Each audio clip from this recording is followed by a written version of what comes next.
que nós nessa manhã possamos ouvir então, irmãos, o Senhor, se assim Ele falar a nós. Vamos orar. Pai, nessa manhã nós já desfrutamos tanto do Senhor. Tomar este pão e este cálice é uma bênção para nós, Senhor. Oh, Pai, mas que preço foi pago para que isso pudesse ser realidade para nós, Senhor. Que preço é esse que foi pago para que hoje nós pudéssemos tomar este pão e este cálice? Senhor, nós reconhecemos que debaixo do céu milagre igual nunca houve e jamais houverá. O dia em que o Senhor morreu a nossa morte, o dia em que o Senhor se fez maldição no nosso lugar. Senhor, o nosso coração se dilata e dizemos obrigado a Ti, Senhor. Senhor, nós não temos condições, palavras, não temos em nós possibilidade alguma de Te agradecer como é devido, mas recebe o nosso coração, Senhor. Recebe a adoração do Teu povo, Senhor. Pai, nós Te louvamos e Te agradecemos. Agora pedimos a Ti, Senhor, o socorro, a habilitação do Teu Espírito Santo, para nos voltar para a Tua palavra nesse tempo, Senhor. Deus, ajuda a mim, ajuda os meus irmãos. Toma essas palavras aqui, pelo Teu Espírito Santo, finca ela nos nossos corações. Deus, faz com que ela venha produzir fruto para o Senhor. Faz com que a Tua palavra venha, como disse aqueles discípulos de Emaús, venha arder em nosso coração nesses dias, Senhor. Venha queimar no nosso interior, Pai, nos fazendo cada dia mais amantes da Tua volta, amantes do Senhor, servos e servas, amantes do Senhor. Nos ajuda pelo Teu Espírito, Senhor. Aleluia, Senhor. Nós vamos abrir as nossas Bíblias aqui no livro do profeta Isaías, no capítulo 58. Você sabe que o profeta Isaías talvez seja aquele que melhor traduziu a pregação do Evangelho no Antigo Testamento. Por conseguinte, também seja o profeta mais mencionado no Novo Testamento. Se você ler o contexto histórico em que o profeta Isaías foi chamado a profetizar, você vai ver que o povo de Israel já havia se dividido em dois: o reino do norte e o reino do sul. E você vai perceber, irmãos, que havia acontecido algo muito terrível no meio do povo de Deus. Os primeiros capítulos vão narrar isso. Os primeiros capítulos de Isaías. O povo havia caído numa idolatria sem precedentes. Diz o texto que os sacerdotes eram homens entregues à bebida e que eles favoreciam os injustos através de suborno. Diz que as mulheres haviam deixado o cuidado dos seus lares, seus afazeres, para se entregarem a práticas imorais. O povo em si havia se tornado idólatra. E havia um estado espiritual muito baixo, então, nessas duas realidades, tanto em Israel quanto em Judá. Então Isaías é chamado a profetizar. Os primeiros capítulos ele vai profetizar aqueles ais sobre aquelas nações. Mas no capítulo 6 existe aquela gloriosa passagem onde Isaías tem uma visão do Senhor que se assenta no trono. Diz ali que um anjo tirou do altar uma tenaz, uma brasa incandescente, e tocou a boca de Isaías. Então Isaías passou a profetizar, e a primeira profecia que ele diz foi assim: ai de mim, ai de mim. Significa que antes do capítulo 6, irmãos, tudo o que Isaías estava profetizando era a palavra de Deus, era o conselho de Deus, mas Deus entrou no meio do negócio, para que então ele pudesse de novo tratar com o seu povo. E Deus trata com o seu povo começando a tratar com os seus profetas, com aqueles que levantam a voz em nome do Senhor. E a primeira obra que Deus faz com aqueles que profetizam em nome do Senhor, que falam a palavra do Senhor, é tocar eles com essa brasa para que toda impureza e mal seja curado e retirado.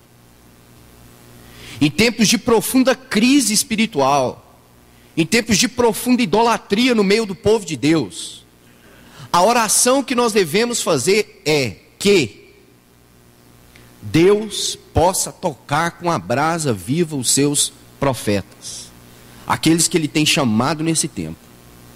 Porque do contrário, eles vão entrar num subconsciente de que estão falando por Deus, estão pregando para Deus, mas sempre apontando para fora e nunca apontando para dentro. E para que isso aconteça, irmãos, um desajuste é necessário. É necessário que aconteça algo de diferente. Então Isaías agora não tem que ficar falando ai de lá, ai de cá, ai dali, ai daqui. Ele tem que dizer assim: ai de mim, que sou um homem pecador e habito no meio de um povo de impuros lábios. Esse desconcerto tem que acontecer, irmãos. Eu vou usar um exemplo muito simples para que os irmãos possam entender isso. Certa feita, eu era um pouco mais jovem do que sou, eu estava bem aqui no centro. Quem conhece esse caminho sabe. É impossível você errar esse caminho. Se você for pegar o ônibus no eixo Anhanguera, só passa uma linha de ônibus. Eu morava em Trindade na época. Você tem que pegar aquele ônibus, você vai até o último terminal, você pega um ônibus que vai para Trindade, você chega no seu destino. Objetivamente falando, irmãos, é impossível errar o caminho, não tem como. Você tem que cair num senso de filosofia muito grande para achar que, a não ser uma tragédia, algo de muito sério que aconteça para que você possa errar esse destino. E eu não pensei nisso, porque eu fazia aquilo todos os dias. Então eu fui para o ponto, peguei o ônibus. Mas sabe o que aconteceu? Quando eu me dei por mim, eu estava lá no Novo Mundo. Eu olhei para o lado e falei assim: o que eu estou fazendo aqui? Porque eu desconsiderei o lugar que eu devia estar na plataforma. Ao invés de eu pegar para a região norte, eu fui para a região sul. E os polos se inverteram. O que aconteceu com Isaías foi justamente isso, irmãos. O Senhor tem que corrigir aquilo que é interior em Isaías. E Isaías agora tem que profetizar acerca de si e acerca do povo do Senhor. Às vezes nós ficamos pensando, irmãos, em juízo apenas para este mundo, apenas para as nações. Mas, irmãos, não nos esqueçamos da palavra de Deus que diz que o juízo começa pela casa de Deus. Então aqui no capítulo 58, irmãos, a partir do versículo 1, diz assim o texto. O Senhor falando por meio de Isaías: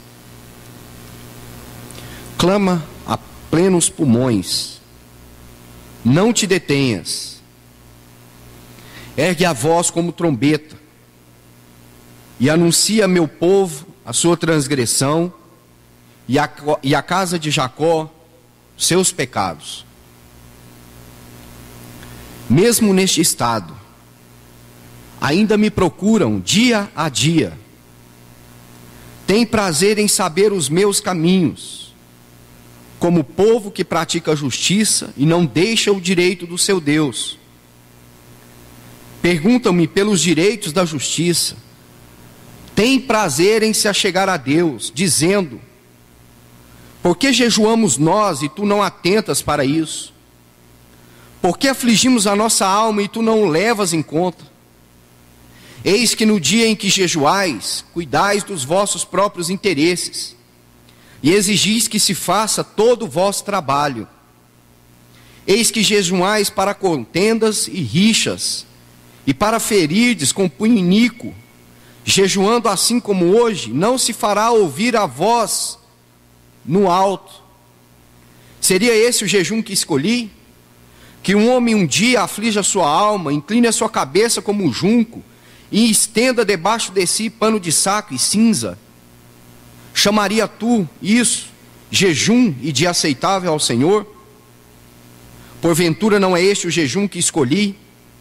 Que soltes as ligaduras da impiedade, desfaça as ataduras da servidão, deixe livre os oprimidos e despedaces todo o jugo.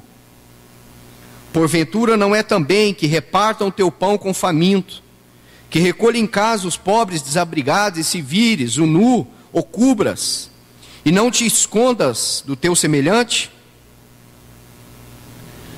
Quando você lê até aqui, você precisa ter em mente aquele capítulo 16 do livro de Levítico, quando o Senhor promulgou o dia da expiação, o dia do jejum. Mas é interessante que quando Isaías recebe essa palavra da parte do Senhor, o Senhor diz para ele clamar a todos os pulmões, para que ele não pudesse se deter, para que ele erguesse a sua voz como trombeta. Ou seja, embora essa seja uma palavra que o povo, creio eu, detestaria ouvir, Deus estava falando para Isaías: não te detenhas, clama a plenos pulmões, seja como uma trombeta, e anuncia o meu povo a transgressão e a casa de Jacó os seus pecados. Irmãos, o que esse versículo 1 está dizendo aqui é que há um outro caminho que nós podemos seguir também. Há um caminho de conformismo, há um caminho de frieza, há um caminho onde nós podemos nos contentar com aquilo que nós estamos fazendo para Deus, com o nosso culto, com aquilo que nós estamos fazendo dia após dia em nome de Deus e para Deus, e não nos atentarmos quanto aquilo que Deus vê acerca de nós. Então o Senhor diz para ele assim: clama a plenos pulmões. Diz para ele se posicionar como uma trombeta de Deus, não como buzina, irmãos, como alguns têm feito, anunciando o mal daqui, o mal dali, tragédia de lá, tragédia de cá, ou quem sabe numa supressão do ego pessoal, achando que está tudo certo. O Senhor está nos chamando a trabalhar como trombetas, como aqueles que anunciam a palavra de Deus, o real estado das coisas, para que nós venhamos nos transformar segundo a palavra de Deus, e não nos conformar com este século. John Stott diz assim, que aquele que se levanta para falar segundo a palavra de Deus, ele deve fazer duas exegese, a do texto e a do povo. Lembra quando Paulo escreve para os presbíteros de Éfeso, Atos capítulo 20, ele diz assim que não deixou de anunciar a eles todo o desígnio de Deus, e ele diz assim ainda mais, que durante 3 anos, ele diz assim: eu não cansei de admoestar, de dia e de noite, com lágrimas, cada um. Irmão, se você tem sentido o encargo do Espírito, de falar a palavra de Deus, para o povo de Deus, é necessário que você faça um exegese do momento e da hora que nós estamos vivendo. Você não pode se levantar como um louco, irmão, achando que nós estamos no melhor momento da nossa época, achando que a volta do Senhor é para aqui 50, 60, 70 anos. Ou quem sabe achando que nós fomos chamados para sermos reis nessa terra, fincarmos aqui as nossas raízes e limitarmos todo o nosso pensamento àquilo que nós conseguimos ver. Irmãos, nós precisamos nesses dias sermos invadidos por um senso de realidade espiritual eterna. Porque quando nós chegarmos naquele dia, irmãos, nós vamos olhar para o tempo e vamos ficar assombrados. Como que nós trabalhamos tanto para o tempo, quanto que nós conservamos tanto a nossa vida para o tempo, as nossas coisas para o tempo. Mas quando nós estivermos diante da eternidade do nosso Deus, nós vamos ficar assombrados para aquilo o qual nós fomos chamados. Porque agora, irmãos, diz a Escritura que nós estamos vendo tudo como um espelho embaçado. Mas um dia nós vamos ver perfeitamente, e conheceremos perfeitamente, como nós somos vistos perfeitamente e conhecidos perfeitamente. Então o que o Senhor chama Isaías a profetizar é algo muito sério, irmãos. Diz que o povo estava em transgressão e em pecado. E o versículo 2 diz assim, que neste estado, o Senhor diz que o povo, transgredindo a lei de Deus e em pecado, nessa condição, assim como eles estavam, diz o texto, me procuraram, dia após dia. Tem prazer em saber os meus caminhos, como povo que pratica a justiça e não deixa o direito do seu Deus. Perguntam-me pelos direitos da justiça, tem prazer em se achegar a Deus. Irmãos, como que o pecado pode fazer algo terrível no coração do homem? A falta de consciência, irmãos, da realidade, daquilo que nós podemos estar vivendo. Senhor diz que o povo não estava indiferente quanto a Deus. Diz que em transgressão e em pecado eles se chegavam a Deus dia após dia e queriam saber os caminhos de Deus. Queriam que Deus revelasse os seus estatutos e os seus caminhos. O culto estava normal, irmãos. Eles estavam jejuando. Eles queriam conhecer o Senhor. Eles tinham prazer na justiça de Deus. Mas o estado deles era tão vil e tão pobre, que a religião entrou no coração deles e escondeu, velou o entendimento deles. Então eles buscavam a Deus, clamavam a Deus, faziam seu jejum, cultuavam a Deus, buscavam a Deus todos os dias, queriam conhecer o caminho de Deus, mas não queria que Deus revelasse o coração deles. Mas não queria que Deus se voltasse para eles e julgasse aquilo que eles estavam fazendo de errado, os seus pecados, a sua transgressão. Dizendo, olha o que eles diziam. Isso aqui a religião faz, irmãos. Por que jejuamos nós e tu não atentas para isso? O povo estava colocando Deus contra a parede aqui. Por que afligimos a nossa alma e tu não a levas em conta? Eis que no dia, olha o que o Senhor Jesus diz, o que o Senhor está falando. Eis que no dia em que jejuais, cuidai dos vossos próprios interesses. Como é que eles começaram, irmãos? Dizendo, por que nós jejuamos e tu não olhas para isso? Por que afligimos a nossa alma e o Senhor não leva isso em conta? A religião, irmãos, faz com que nós façamos isso com o Senhor. Que nós chegamos para Deus e dizemos assim, Senhor, tu não tem visto aí os meus dias? O quanto eu tenho me dedicado, o quanto eu tenho feito, o quanto eu tenho me entregue à tua vontade, ao teu querer, fazendo coisas para o Senhor. Por que o Senhor não atenta para a minha oração? Por que o Senhor não atenta para os meus pedidos? Afinal de contas, a minha vida está tão emergida em problemas, e por a minha vida estar emergida em problemas, eu faço coisas para Deus, no sentido de que Deus vem responder às minhas inquietações, os problemas da minha vida. E aí o Senhor diz assim, eis porque jejuais, porque no dia em que jejuais, diz aí o texto, cuidai dos vossos próprios interesses, porque no final das contas é isso que acontece. Embora nós tenhamos uma consciência de Deus, embora nós queremos a Deus, embora o nosso desejo é conhecer a Deus, e se o nosso estado de coração não for revelado pela palavra de Deus, de forma, irmãos, que nós venhamos clamar ao Senhor, que Ele tenha misericórdia da nossa vida, sabe o que vai acontecer? Nós vamos fazer todas essas coisas por causa dos nossos próprios interesses. O que Deus estava dizendo é para isso que vocês jejuam, porque no final das contas, cada um busca o que é propriamente seu. Porque no fritar dos ovos, o que cada um quer é satisfazer o seu Deus interior, é manter o status quo, é tentar viver nesse mundo de acordo com a promessa de Deus, mas desde que nada nessa terra venha desestabilizar o seu padrão, o seu sossego, a sua paz. É isso que o Senhor estava dizendo aqui. Eis que no dia em que jejuais, cuidai dos vossos próprios interesses e exigis que se faça todo o vosso trabalho. Eis que jejuais para contendas e rixas, e para ferirdes com punho iníquo. Jejuando assim como hoje, não se fará ouvir a sua voz no alto. O Senhor está dizendo assim, não vai adiantar, sejam conscientes disso. Enquanto essa religião, enquanto essa prática, enquanto esse jejum que busca o seu próprio interesse, enquanto essa vida piedosa que busca uma autoafirmação e não uma autodependência de Deus, o Senhor está dizendo assim, não vai adiantar levantar a voz. O Senhor não vai ouvir. Não vai adiantar querer conhecer meus caminhos. Eu não vou ouvir. Não vai adiantar nem ter prazer na minha justiça. Nem isso vai adiantar. É o que o contexto diz. Seria este o jejum que escolhi, versículo 5, que o homem um dia aflige a sua alma, incline a sua cabeça como junco, e estenda debaixo de si pano de saco e cinza? Chamarias tu isso de dia aceitável do Senhor?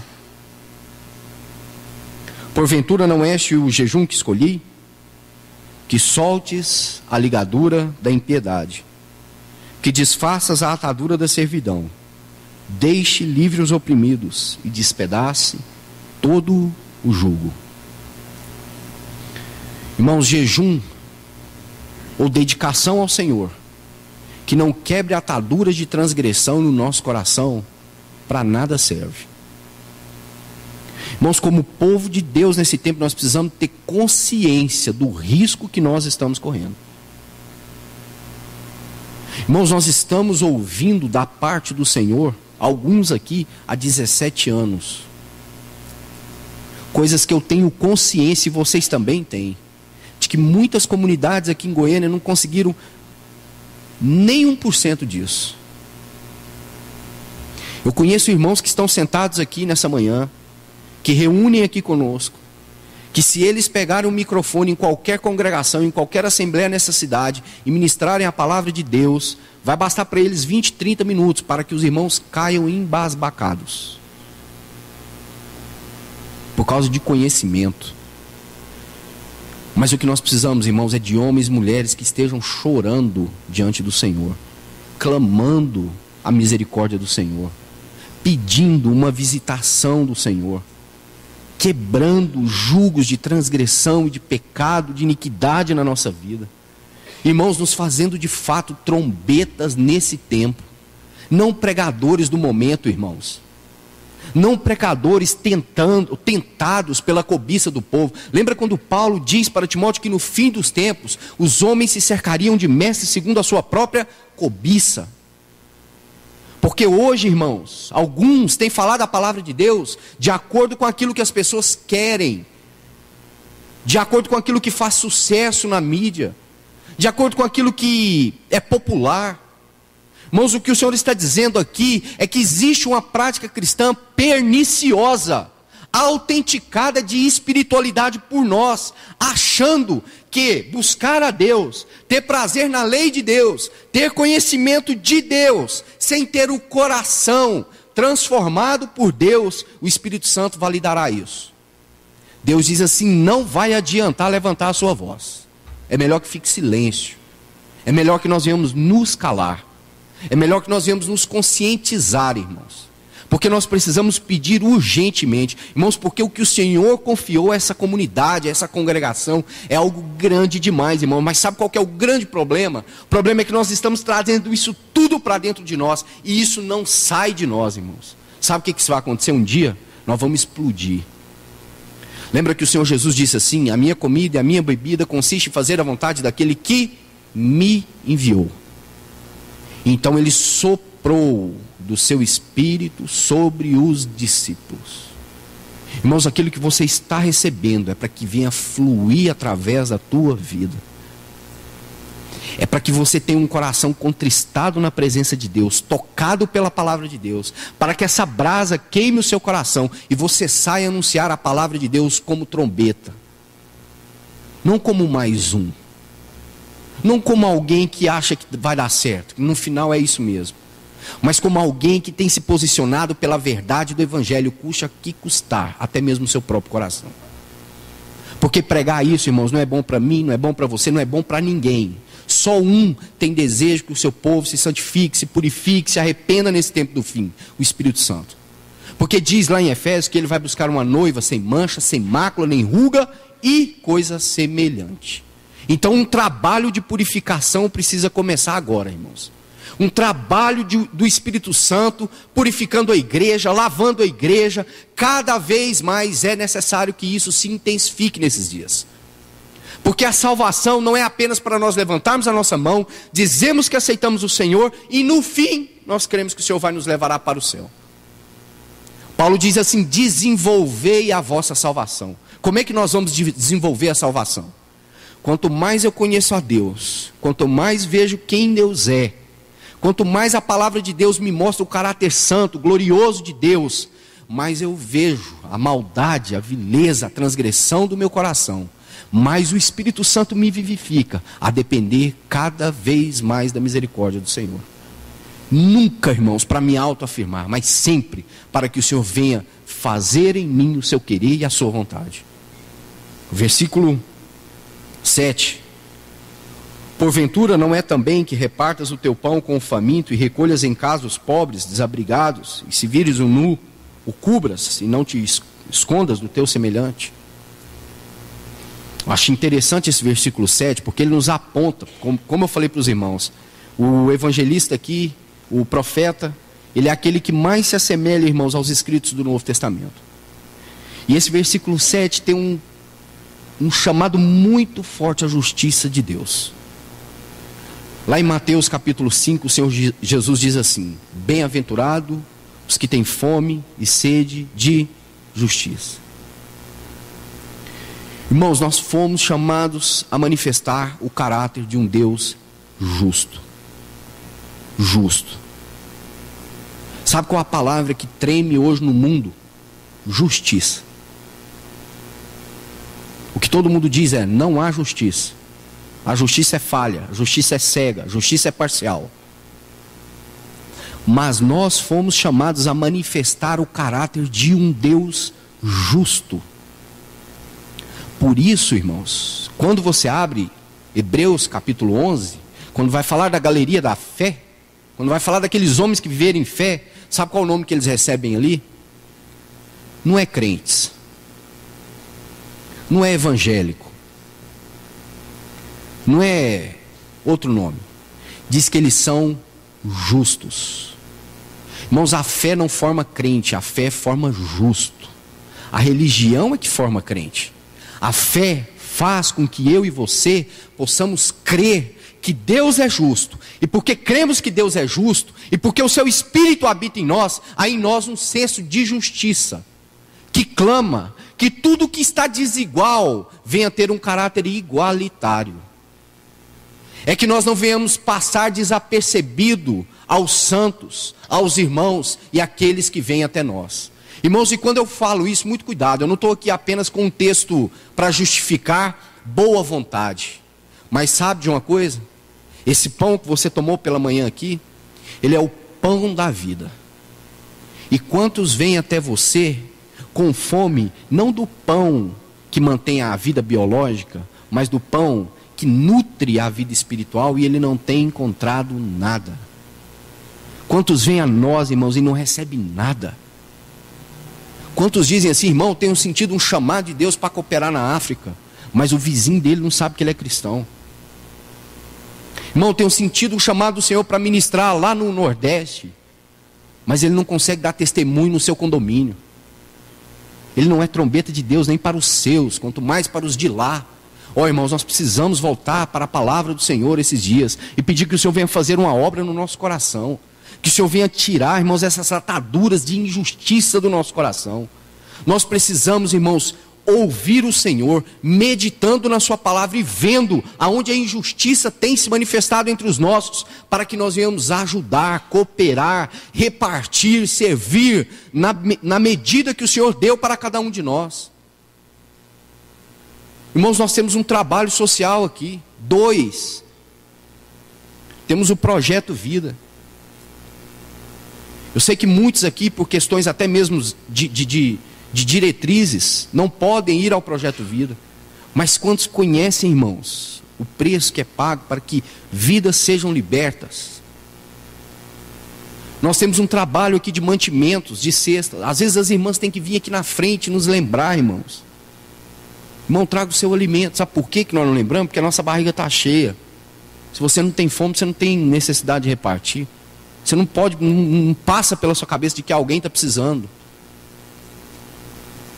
Se você vai lá no Projeto Vida, e você que está ouvindo a palavra de Deus há 17, 18, 10 anos, conhece tudo da Bíblia, você vai ver que tem alguém, irmão, que não sabe aonde Jesus nasceu. Que não sabe para que serve assentar e abrir esse livro aqui. Como aquele eunuco que estava lendo a palavra e Filipe, você está entendendo o que você está lendo? Ele disse assim: como que eu vou entender? Como que eu vou compreender essas coisas? Se não há quem me ensine. Mas nós temos interiorizado essas coisas, irmãos. Interiorizado, interiorizado, interiorizado. E o Senhor tem estado aí fora, clamando, nos pedindo: clame como trombeta. Fale a palavra de Deus. Se posicione. Irmãos, os irmãos que têm lido, já quero concluir. Os irmãos que têm estudado às terça-feiras, irmão, como é que você tem se sentido? Seja sincero com você mesmo. Eu já não consigo, às vezes, nem mais ler, irmãos, a epístola de Paulo aos Filipenses. Tamanha angústia que vem sobre o nosso coração, mas a gente é levado a clamar ao Senhor, porque, irmãos, como é possível vivermos aquela vida cristã num plano tão elevado? Só pelo Espírito Santo de Deus, irmãos. Não vai adiantar acumular nada, irmãos. Nós precisamos que o Espírito Santo de Deus faça uma obra no nosso interior. Aquilo é um milagre, irmãos. Alguém escrever uma epístola daquela em cadeias, com o coração cheio de alegria, aquilo é um milagre, meu irmão. Sem murmuração no coração, sem questionar a Deus, por que eu estou aqui? Olha no que eu fui entrar, fui pregar o Evangelho e agora estou aqui preso e pior, vou morrer. Paulo diz assim: nada considero a minha vida preciosa para mim mesmo, conquanto que eu cumpro o propósito para o qual eu fui chamado. Irmão, nós já paramos para pensar sobre isso? E se custar o nosso coração? E se custar a nossa vida, irmãos? Você se lembra quando o Senhor, no livro de Jó, apareceu os filhos de Deus perante ele? E veio também Satanás. E o Senhor falou assim: de onde você veio? Ele falou: eu estou dando umas voltas, né? Estou rodeando a terra. Sabe qual foi a pergunta que Deus fez para ele? Você viu meu servo Jó? Ah, irmãos, que pergunta. Satanás não tinha percebido Jó. Falou: nossa, é mesmo, né? Jó. Ah, não, mas Jó, por isso que ele te serve. O Senhor enche a casa dele de bem, o Senhor prospera ele em tudo que ele faz, é por isso que ele te ama. Deus fala para ele assim: toca em tudo, mas poupa a vida dele. Irmãos, a verdade que nós temos que aprender é que tudo que acontece na nossa vida, querido e querida, tem um propósito. Alguém no trono deu ordens ao seu respeito. Não importa o que você esteja passando. Pode ser a pior provação debaixo do sol, como foi a provação de Jó. Mas se isso está acontecendo com você, alguém no trono está velando, orando, intercedendo pela tua vida. Pedro, Satanás te requereu para peneirar, mas eu roguei ao Pai para que a tua fé não te desfaleça. Irmãos, eu queria concluir lendo a Epístola de Tiago, para que ela possa traduzir para nós então esse texto do profeta Isaías, para também concluirmos e deixar aí para os irmãos meditarem. Capítulo 4. De onde procedem guerras e contendas que há entre vós? De onde, senão dos prazeres que militam na vossa carne. Tiago 4, versículo 1. De onde procedem guerras e contendas que há entre vós? De onde, senão dos prazeres que militam na vossa carne? Cobiçais e nada tendes, matais e invejais, e nada podeis obter. Viveis a lutar e a fazer guerras, nada tendes, porque não pedis. Pedis e não recebeis, porque pedis mal, para esbanjardes em vossos prazeres. Infiéis, não compreendeis que a amizade do mundo é inimiga de Deus? Aquele, pois, que quiser ser amigo do mundo, constitui-se inimigo de Deus. Ou supondes que em vão afirma a Escritura: é com ciúme que por nós anseia o Espírito que Ele fez habitar em nós? Antes Ele dá maior graça, pelo que diz: Deus resiste ao soberbo, mas dá graça aos humildes. Sujeitai-vos, portanto, a Deus, mas resisti ao diabo e ele fugirá de vós. Chegai-vos a Deus e ele chegará a vós outros. Purificai as mãos, pecadores, e vós que sois de ânimo dobre, limpai o coração. Afligi-vos, lamentai-vos, chorai, converta-se o vosso riso em pranto e a vossa alegria em tristeza. Humilhai-vos na presença do Senhor e Ele vos exaltará.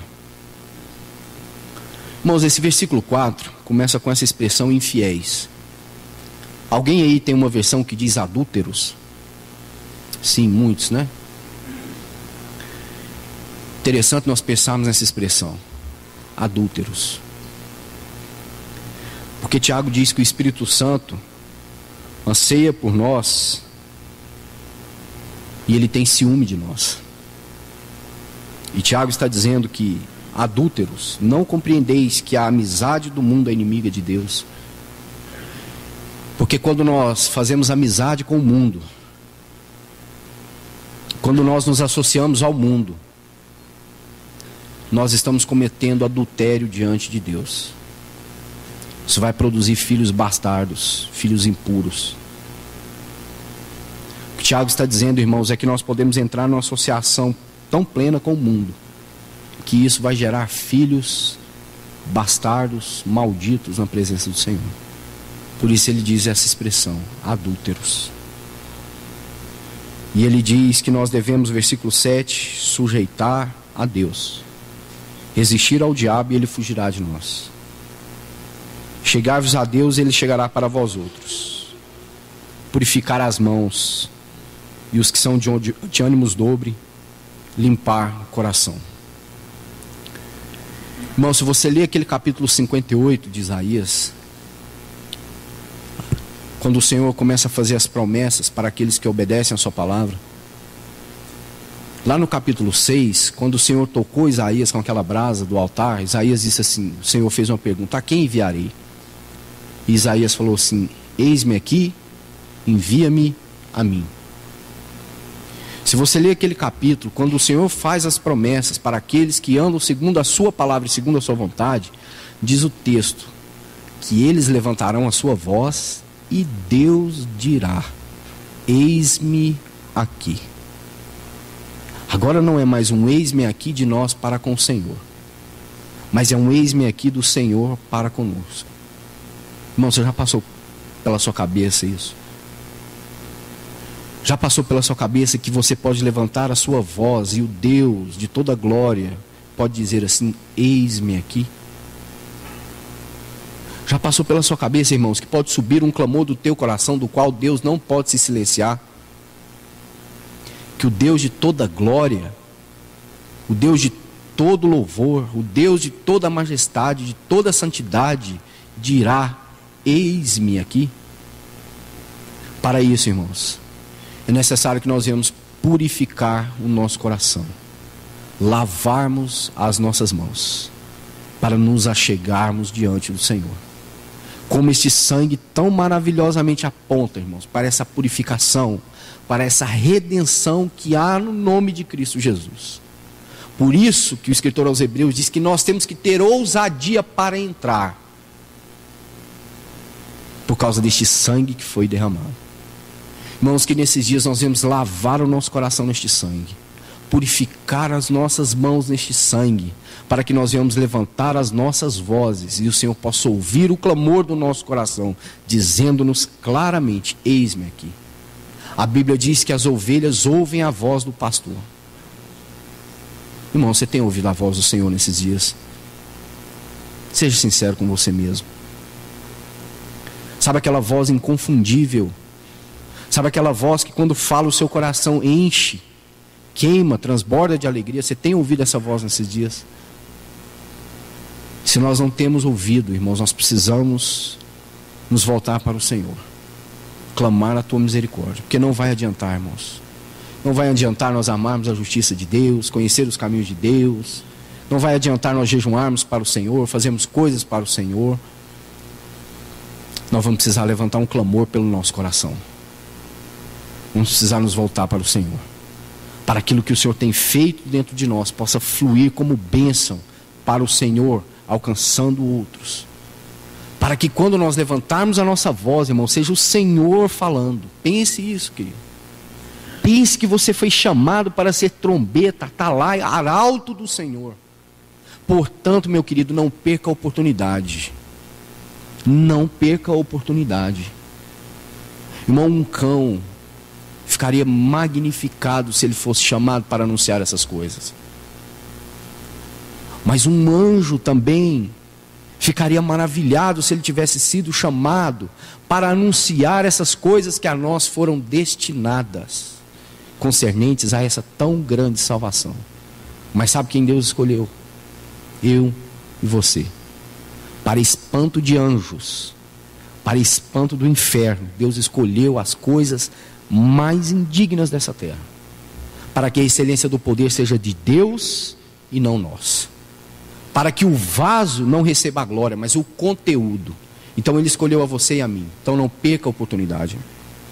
Que nesses dias o Senhor venha te dar uma palavra clara, que nesses dias o Senhor venha tocar a tua vida com a tenaz tirada do altar, para que você seja lavado, purificado, redimido todos os dias, cada vez mais, para que nós sejamos cada dia mais, estando prontos para aquele grande dia, para que essa obra de purificação se intensifique. Irmãos, alguns de nós até oram por avivamento, mas quando nós oramos por avivamento, a primeira consciência que nós temos que ter é que um genuíno avivamento vai consumir tudo que não é do Senhor na nossa vida. Irmãos, que o Senhor venha nos trazer essa consciência nesses dias, que nós venhamos orar segundo o coração do Senhor. Vamos orar.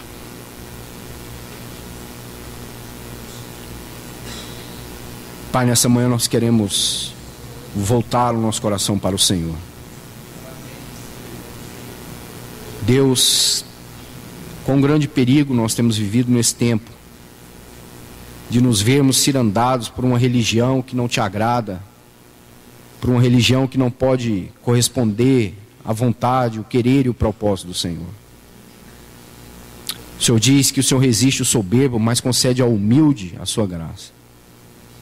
Senhor, humildemente nós queremos dizer a Ti, Pai, livra-nos das ataduras, da injustiça, da impiedade, da transgressão. Pai, nos dá um coração puro diante do Senhor. Nos faz amantes da Tua justiça, Senhor. Nos faz humildes, como o Senhor é humilde. Senhor, vem nos ajudar nesse tempo a reprovar toda obra de iniquidade, Senhor. A partir de nós, Senhor, a partir do nosso coração. Pai, nós não queremos ficar apontando o dedo por aí. Senhor, nós queremos apontar o dedo para nós nesse tempo, pois pode ser que ainda há tempo, Senhor. Por isso, nessa manhã nós não queremos pedir, ó Senhor, outra coisa, mas nós queremos apontar o dedo para nós e dizer, Senhor, purifica-nos, Senhor. Senhor, tira uma tenaz do altar e toca a nossa vida nessa manhã, Senhor. Senhor, nos ajuda, Senhor, a destronar os altares de ídolos que há no nosso meio, que há no nosso coração, que há nas nossas casas, que há, ó Deus, aonde temos andado. Senhor, tem misericórdia do Teu povo, Senhor. Senhor, em nós há um desejo nesses dias da Tua volta, da Tua vinda, da Tua manifestação, que o Teu reino venha. Senhor, mas nós queremos Te pedir, Pai, isso não vai acontecer sem antes o Senhor purificar a Tua igreja pela lavagem de água, pela palavra. Senhor, nós Te pedimos, intensifica o Teu trabalhar pela Tua palavra na nossa vida nesses dias. E especialmente essa congregação que tanto tem recebido de Ti. Senhor, vem recobrar nossa memória nessa manhã, Senhor. Ó Deus, quantas coisas o Senhor tem aberto para nós ao longo dos anos. Senhor, quantos mistérios, quantas glórias, quantas coisas o Senhor tem nos mostrado acerca do Senhor e da Tua palavra. Pai, mas o que nós temos feito disso, Senhor? Nós Te pedimos, ajuda-nos a ser uma congregação vigorosa, Senhor, que manifesta o Teu querer, que manifesta a Tua vontade, que abre a boca, Senhor, condenando o pecado, a transgressão, a iniquidade, manifestando a glória do Teu nome. Senhor, que a Tua palavra nesses dias venha desfazer as trevas, porque onde há luz, as trevas não podem subsistir. Senhor, que o Teu povo seja sal, que eles possam, Senhor, provocar nesse tempo, nessa sociedade, a expressão do caráter santo, justo e glorioso do nosso Senhor. Pai, nos livra de sermos apenas ouvintes. Nós queremos ser praticantes da Tua palavra. Ajuda-nos pelo Teu Espírito Santo, no nome do nosso Senhor. Deus abençoe, irmãos.